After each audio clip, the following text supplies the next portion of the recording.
Hi అండి, ఎలా ఉన్నారు అందరూ? మేము చాలా బాగున్నామండి. ఈ వీడియోలో ప్రెషర్ కుక్కర్లో చికెన్ బిర్యానీ పొడి పొడిలాడుతూ ఎలా చేయాలనేది చూపిస్తున్నామండి.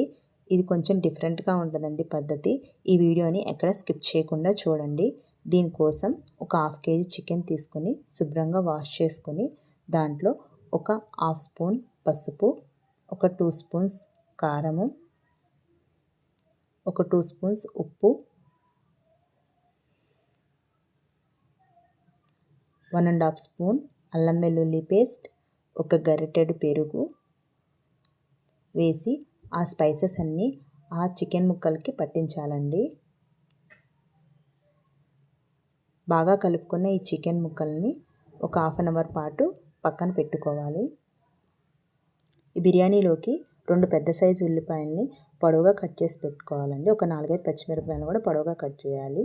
ఈ బిర్యానీకి కావలసిన బిర్యానీ సామాను: దాల్చిన చెక్క, అనాస పువ్వు, లవంగాలు, మరాఠీ మొగ్గ, యాలక్కాయలు, జాపత్రి, జాజికాయ, షాజీరా, సోంపు, బిర్యానీ ఆకు. ఇప్పుడు స్టవ్ వెలిగించి ప్రెషర్ కుక్కర్ని పెట్టుకొని ఒక 2 స్పూన్ల ఆయిల్ని దాంట్లో వేసి ఇందాక మనం తీసుకున్న స్పైసెస్ అన్నిటిని దాంట్లో వేసి చక్కగా వేపుకోవాలండి. కట్ చేసి పెట్టుకున్న పచ్చిమిరపకాయల్ని ఆయిల్లో వేసి మగ్గనివ్వాలి. ఆల్రెడీ మనం కట్ చేసి పక్కన పెట్టుకున్న ఉల్లిపాయలను కూడా తీసుకొని ఈ ఆయిల్లో వేసి చక్కగా వేపుకోవాలండి. గోల్డెన్ బ్రౌన్ కలర్ వచ్చే వరకు ఉల్లిపాయలను వేపుకోవాలి.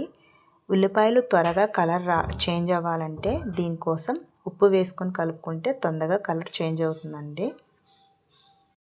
ఉల్లిపాయలన్నింటినీ చక్కగా గోల్డెన్ కలర్ వచ్చే వరకు వేపుకోవాలండి.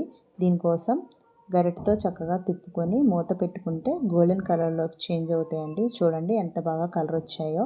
ఇప్పుడు ఆల్రెడీ మనం మ్యారినేట్ చేసి పక్కన పెట్టుకొని చికెన్ని తీసుకొని ఈ ఉల్లిపాయల్లో వేసుకొని ఆ స్పైసెస్ అన్నీ ఆ ఉల్లిపాయలకు పట్టే విధంగా తిప్పుకొని మూత పెట్టుకోవాలండి.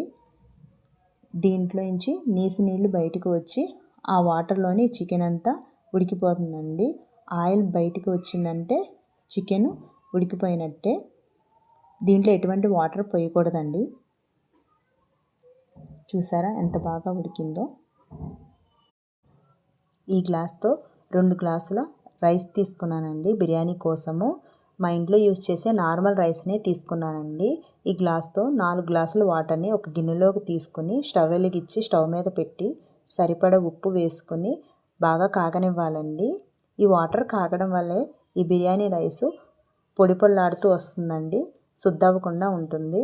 మనం కడిగి పెట్టుకున్న రైస్ని ఆ చికెన్లో వేసుకొని చికెను రైసు మంచిగా కలిసే విధంగా కలుపుకోవాలండి.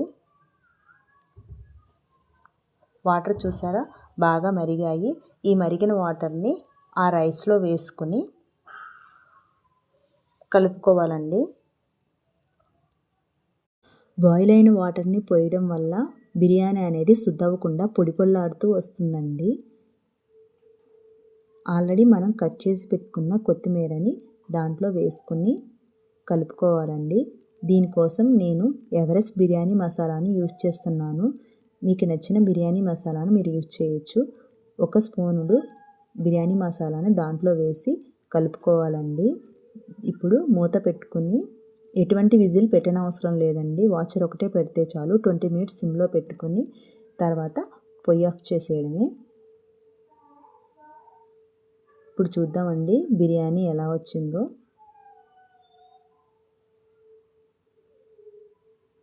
చూడండి బిర్యానీ పొడి పొడిలాడుతూ శుద్ధవ్వకుండా వచ్చింది.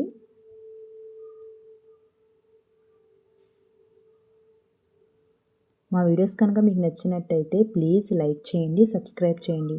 Thank you for watching.